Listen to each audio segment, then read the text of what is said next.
We're live. Hello. Welcome back to another Purpose and Pixie Dust podcast interview. My name is Lindsay and I'm super excited for our guest today, Gabby. So Gabby, please introduce yourself. Tell us a little bit about you, what you do, and how you started doing what you do. Yes. So hi, my name's Gabby. I live in Northern New Jersey, and my journey into entrepreneurship started when I was in grad school. I started building a vocal recording studio from an operations standpoint alongside my partner, who was the audio engineer and the recording engineer.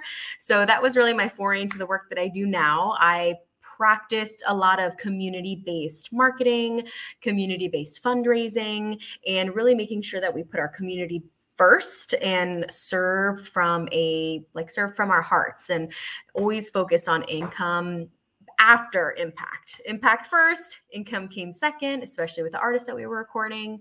After a few years of that, we had our first. So I have a 4-year-old and a 2-year-old. And then when I was pregnant with my 2-year-old, I started No Plan B coaching and consulting. And then that was about 3.5 years ago now. And then I started my network, the Next Generation Network, about 2 years ago now, really focusing on making sure that there are no barriers to access for resources for women entrepreneurs and business owners. Oh my gosh. Okay. I can't wait to unpack this because I feel like there's so much there. Okay. Your focus, what you were just mentioning, is on that no barrier access. How did that passion of yours come about? Or I feel like there's got to be some sort of story there.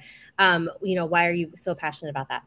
Yeah, so I am mixed. I am Colombian and Norwegian, and my dad came here when he was 8 from Colombia, and he grew up in Brooklyn and grew up in some pretty rough neighborhoods and experienced, and still does, a great deal of racism. And when we talk about barriers, there were, these were in the times when HR wasn't present. So a lot of the companies that he would work for, he experienced some pretty blatant racism that was never addressed.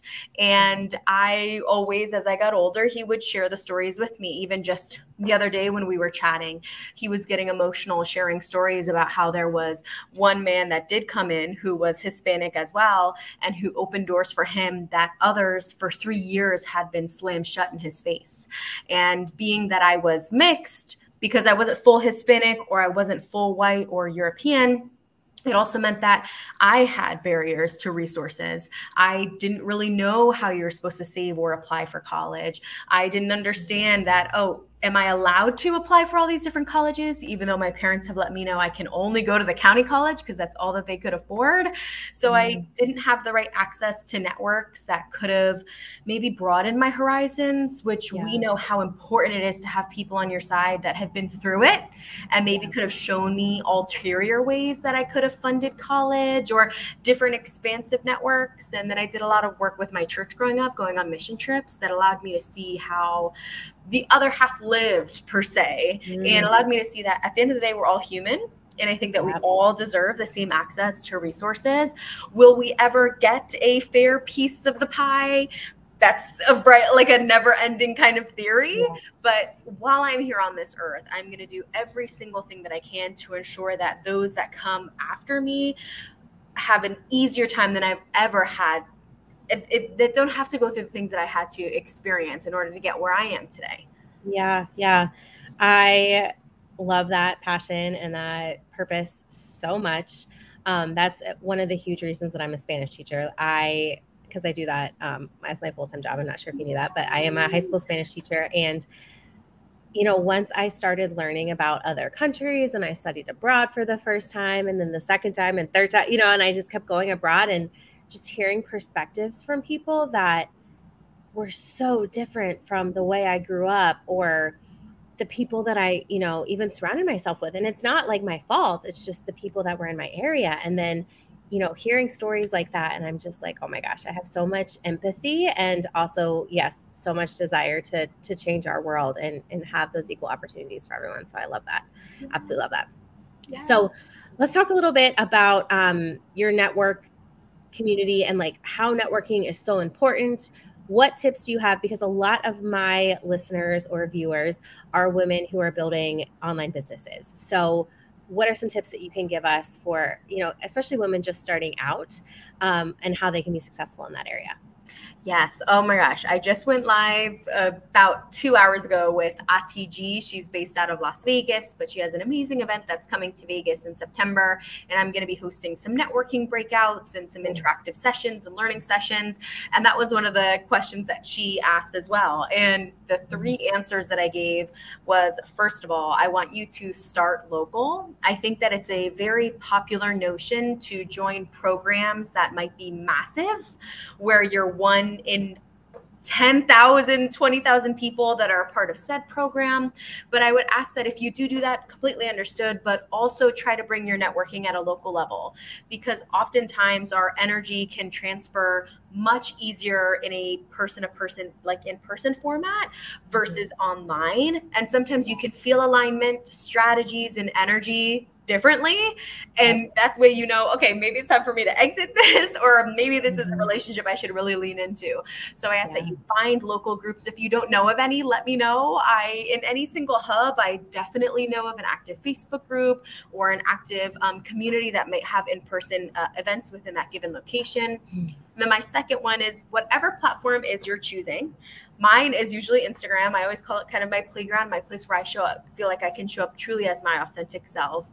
Make it your mission to get to know as many humans as possible that are choosing to spend their time following you, watching your content. And I share this often in my stories, and people will say, oh my gosh, that really impacted me. I didn't think of it that way. But if I have a story and let's say 100 people view it, I believe it's my duty to know who those people are, to check in on them. And then if they're watching continuously, day in and day out, they're absorbing my content, I'm going to go ahead and make an introduction. I'm going to say, hey, would you like to network? Would you like to chat? I'd love to get to know more about you.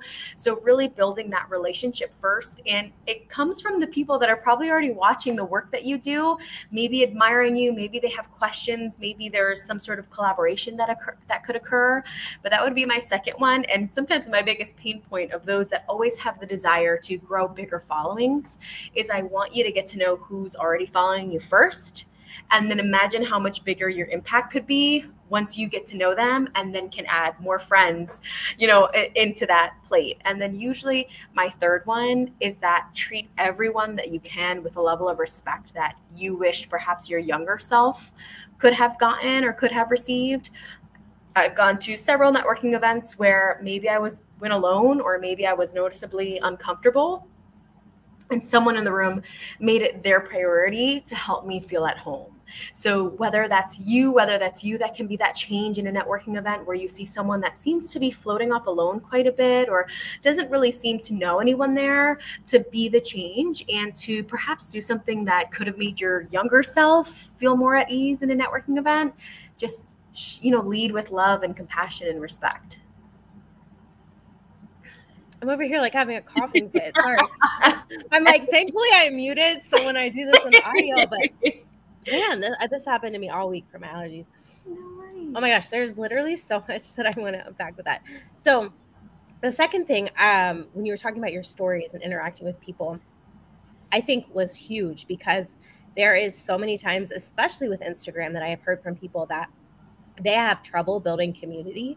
And I love how you shared, like, you go and you look who viewed your stories and, message them and reach out to them, because I'm guilty. I don't do that very often at all. I actually just looked at it yesterday for the first time in a long time. So do you do that? Like, do you have a set process for doing that? Go on and explain that. I'm going to try to find a cough drop really quick. Yes, for sure. So I usually check in who's watching my stories at least solidly once a week. I normally know everyone on there already, and if I don't know anyone, I'll send them a message. So I would say I do that once a week. And then I also do have a good amount of DMs that I may have missed or I may have tagged and wanted to go back to. So I will dive deep through, I'm talking hundreds of DMs. I will go all the way down. I will do that at least once a month, if not once every 2 months, if I've really been slacking or just I haven't prioritized it. I tend to do a lot of my relationship building in the DMs. Normally, I always am able to convert that into a different area that's a little easier to manage than Instagram DM. But sometimes it doesn't. Sometimes it doesn't work out, or sometimes I don't answer for a while or they don't. So I always aim to check the stories at least once a week and directly reply to individuals, which is why my favorite thing to do is those different kinds of slides and quizzes. But I know almost everyone that watches my stories, and it's so nice to be able to scroll through and be like, oh, this person's new. Let me send them a welcome. Or, oh, she's watching my story again. Like, she's been watching my stories for 3 years or 4 years. And I think that it's beautiful to be able to know that you know the people that are taking the time out of their day to check up on you too. Because in a way, that's what they're doing. If they're watching your stories, they're seeing how you're doing. Yeah, that's super intimate. Yeah.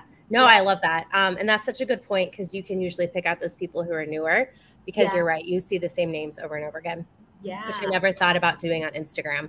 I feel like my platform of choice is usually Facebook, because that's where I started building business. You know, I'm like an OG Facebook girl, where you had to have a college email address to join, you know? Yes.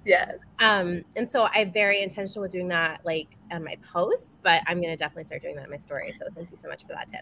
Yes, of course. So you started talking when you were just answering that about local groups. Do you have any places that you love to find local networking for women who are like, I don't even know where to start? Like, are there any certain websites or searches or anything that you can give us for that? Yes. Oh my gosh. This is my favorite question in the whole world, because whenever I network with someone, that's normally one of the main questions I ask is, what free communities are you a part of, but what paid communities are you a part of? I truly believe that as an entrepreneur, especially if you're an online business owner, I love the free, but if we get into some of the paid and we do a little bit of strategic of the both, it's a beautiful, beautiful synergy across the two. So some of my favorite memberships are Hey Mama. Hey Mama's awesome. They also have a really great presence in some major hubs. So I know that you're located in Florida, I believe at least. Actually, Ohio. A lot of people think Florida because I go to Florida a lot. It's like, it's on the vision board, but I'm in Ohio. Okay, Ohio. Okay. Yeah. If anyone's listening and they happen to be from Florida, Hey Mama has a really great presence there, in LA, and some of the areas in California, in New York, and different hubs in almost every state. There's a Hey Mama community that you can attend in-person events, member-led meetups. I also love a new community that's semi-new, that's kind of based along the mid and west coast, that's starting to move into the east coast, which is called the Like-Minded Collective. That one's led by Inbal Claudio, but that one's amazing as well.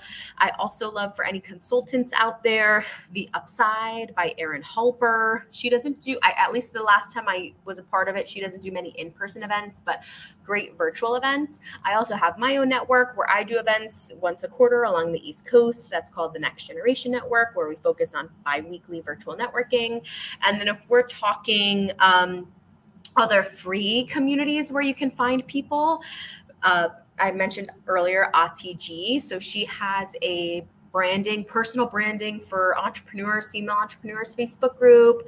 There's a Voice to Visibility. I can definitely give you a link of all my favorites, because I have like a whole docket that I kind of keep depending on what state they're in, what area they're in. But I also love like local women's centers and local small business development centers that usually do free programming, because they're run by the government or run by the SBA, and they're, just arms or siblings underneath the SBA. So I would always say to go to the SBA.gov and then use the local resources map to put in your zip code and find some local business centers or women's centers that 9 times out of 10 are doing local events and could use your help with marketing. Yeah. That's so awesome. Oh my gosh, I was not expecting that. Like, I have so many. I'm just like, let's narrow it down. Oh my gosh, so many. I hope you made that like a lead magnet or something, like your document. You should, so you can collect emails for giving that out, because that is so valuable. I haven't heard of like half of those. I'm definitely going to need to do that. So you have your own virtual networking community.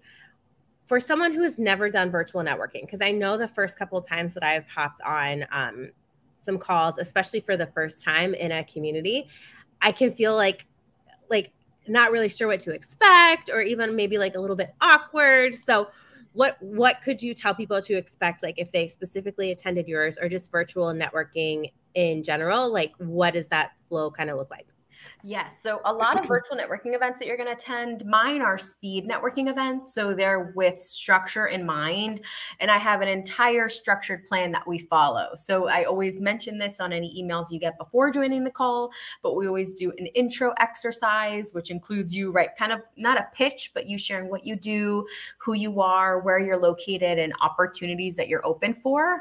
We then go through 4 to 6 different rounds that are normally 7 minutes each, that are normally one-on-one, or a 3 scenario, but never more than 3. And then from there, we dedicate the last 10 minutes to you sharing how we can show up for you in a tangible way. So I'm talking share your booking link for anyone that you're open to coffee chats with, or share the link to your upcoming freebie or your upcoming program or event that you have. I found that in the past, I would say, how can we support you? And it would be very vague and very hard for anyone to actually take action upon it. So that is my format. I've seen similar formats to that in speed networking. Speed networking is nothing new, of course. Bringing it virtually just means that there are some communities that place more of an emphasis on just getting to know each other.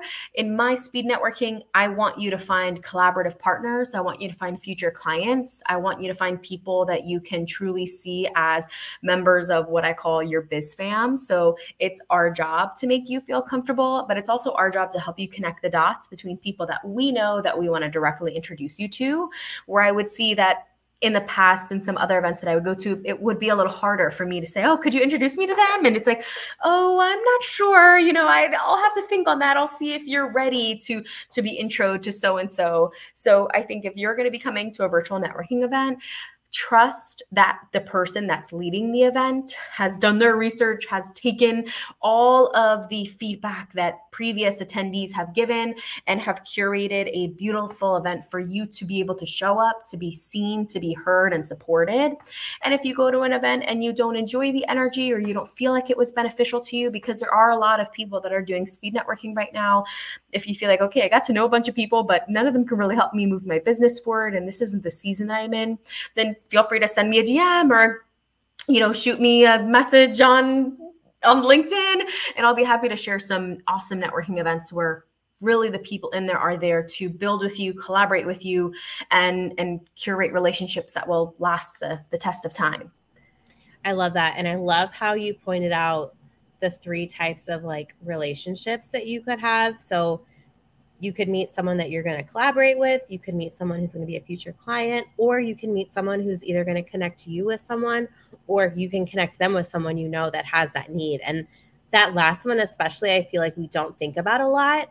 But when you started talking today and you were talking about the equality, and when you were mentioning, you mentioned going to college specifically, the first thing in my mind, I was thinking of someone. I'm like, I need to introduce you to her so you can be on her podcast, because she works with first generation college students. And I feel like you have so much that you could probably share with that. And so those are some of those relationships that I feel like sometimes we don't even think about when, I didn't even think about that when you came on my podcast today. Right. But there's so much more possibility when you're meeting people that you don't even know until you start diving into it and really getting into it. Yes. And I think one of the most important things that I say all the time is that if you're networking only to meet clients, you're missing out. You're missing out on a whole world of family, of support. I think for those who are like, yeah, but I'm only networking so I can meet my next client, or you feel like networking isn't working for you because you're not landing clients, you might be focusing on the wrong aspect of things. And I would ask that you show up with the intention of being there fully and being open to understanding that sometimes you're going to go on a networking call and it's just because you're going to meet one person who someone's going to refer you to that's going to give you a speaking gig or a podcast opportunity.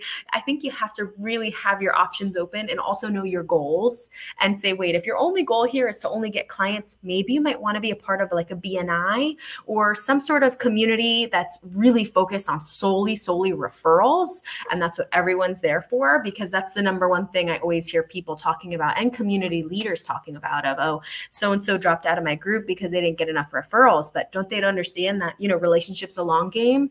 No, not everyone understands that. And if you're someone who can't wait, go ahead and join a membership that might be a little bit higher price, but is going to give you those guaranteed referrals that maybe you're looking for. Okay, what's a BNI? So a BNI, what does the B? I can Google it real quick, but what does the B and the I stand for? So here in Northern New Jersey, and I know that BNI is not global, I think almost global, all across the U.S.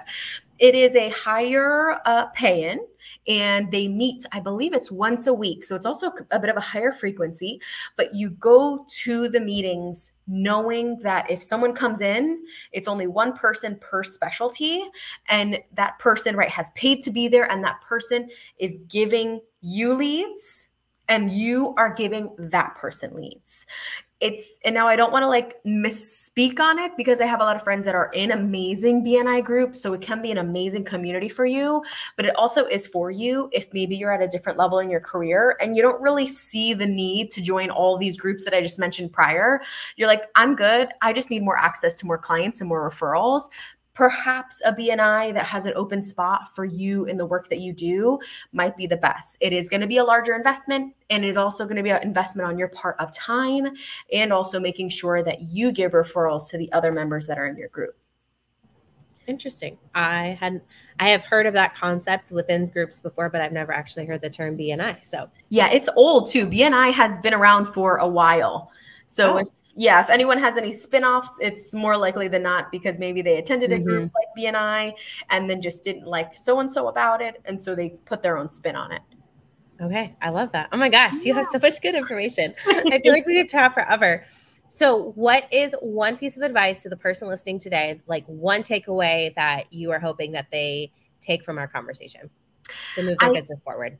Yes. I think probably one takeaway, which might not directly relate, is that you should be able to show up as you in every room that you step into. So whether I just mentioned BNI and you decide you want to go enjoy BNI, I hope that you know that you are allowed to be your fully authentic self. You do not need to muffle yourself. You do not need to sit quiet in a corner, especially if you're a woman listening to this, especially if you're someone who's maybe overcome traumatic instances in your past, or maybe has had any issues with boundaries. I think a lot of women are people pleasers, and we have so much on our plate.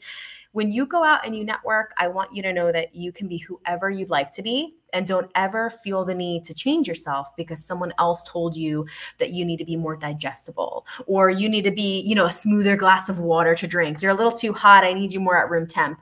I ask that you please join groups where you feel able to be you.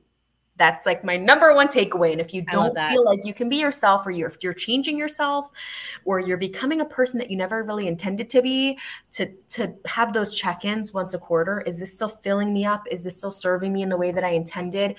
Know that you can always back away from memberships. Don't be afraid to cancel a membership if it doesn't serve you. No one's feelings are getting hurt. It's just time for you to maybe move on to a new phase of life and a new membership to go along with it. I love that so much. It's actually one of the things that I love best about going to networking events where I know no one is I'm like, no one has to know, you know what I mean? Like there's nothing that they are prejudging you on. Like you get to go and really be yourself, like really, really, really, truly be yourself. And I love that. So yes. Great advice. Exactly. Great advice. So I like to ask my guests a few rapid fire questions at the end that kind of really have nothing to do with anything, but it's just okay. Well, first of all, maybe this does. What is your favorite or most recent business or personal development book that you have read? Like one that you're like, I really loved it. You should read it too. Oh my gosh, I need to remember the title of it. But one of my great friends, Chris Ward Jr., recommended the book to me. It was based on people that were going to be hosting events, like kind of how to host the best events ever from a business perspective. I need to get the title, but he was like, this is like exactly what you already do. And I want to let you know that like it's valid. But also, if I can't remember the title, that one, my really good friend, Bridget Aileen Cisco, sent me the book, The Go-Giver, because she was like, this is exactly you. You need to read this. I think I validate things for you. And I read that book, and The Go-Giver is amazing for those that really believe in the impact over income messaging or servant leadership and servant mindset. That would be the best book to make you feel seen. Ooh, I love that. And if you think of the other one, let me know and I'll link it. Yes, I will find it. Okay. Because I'd love to read that. I've read The Go-Giver. That one I have read. Yes. Morning routine, evening routine, neither, both? Morning routine, because night routine, I'm already being overcome by my 2 and 4-year-olds. So I just succumb to their whim and whatever they want me to do and try to keep some semblance of structure. So my morning routine is definitely up, doing some bar or Pilates, getting my body moving, having some coconut water with orange juice and some sea salt in there and some lime and honey, and just really trying to fuel and energize myself. But also sometimes I love to just chill and make mini muffins with my partner.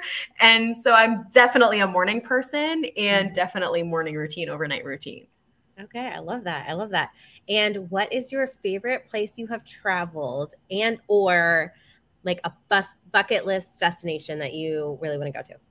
I probably would have to say I've been blessed to be able to do a lot of traveling, and my family is going to Italy in about a month and a half. We'll be spending 8 days in Italy. We absolutely love the Amalfi Coast. We love the vibes, and we're not loving the stairs, but it's going to be great. No strollers in sight, but I would say Positano is probably one of my favorite places on earth, as well as Naples. We stayed in this beautiful Airbnb that was right by Mount Vesuvius. That was just such a family, small town feel outside of Naples, and the best pizza ever that was there. So definitely Italy, I would say, is my favorite place. And I love that you like already have another trip booked that you're going back, because it's, you know, we all have those like favorite places, and then it's like, okay, we're going to go there once and then might not go back for 5-10 years ever. You know what I mean? And it's like, no, go back. If you loved it so much, go back, visit it. Exactly. Okay, well, so fun. Well, Gabby, tell us all the places that we can find you, where we can connect with you, and I will be sure to put these in the show notes too. Yes. Okay. So IG is my fave. I have 2 accounts on there. No Plan B Consulting, where I share a lot of behind the scenes, behind events that I go to, and networking tips. And then I also have We Are the Next Generation Network. And then my websites are noplanbconsulting.com and thenextgenerationnetwork.com. And then on LinkedIn, I'm Gabby Borrero or Gabriella Borrero. I forget which one I have on there. But those are like the main ones that I use. And of course, TikTok are under the same handles, Threads under the same handles. Yes, those are my main places. Awesome. Well, thank you so much again. And friends, if you were listening to this and loved this show, please take a screenshot, share it in your IG stories, and make sure to tag us, because we would love to have a conversation with you about it. Yay. Thanks, thank you.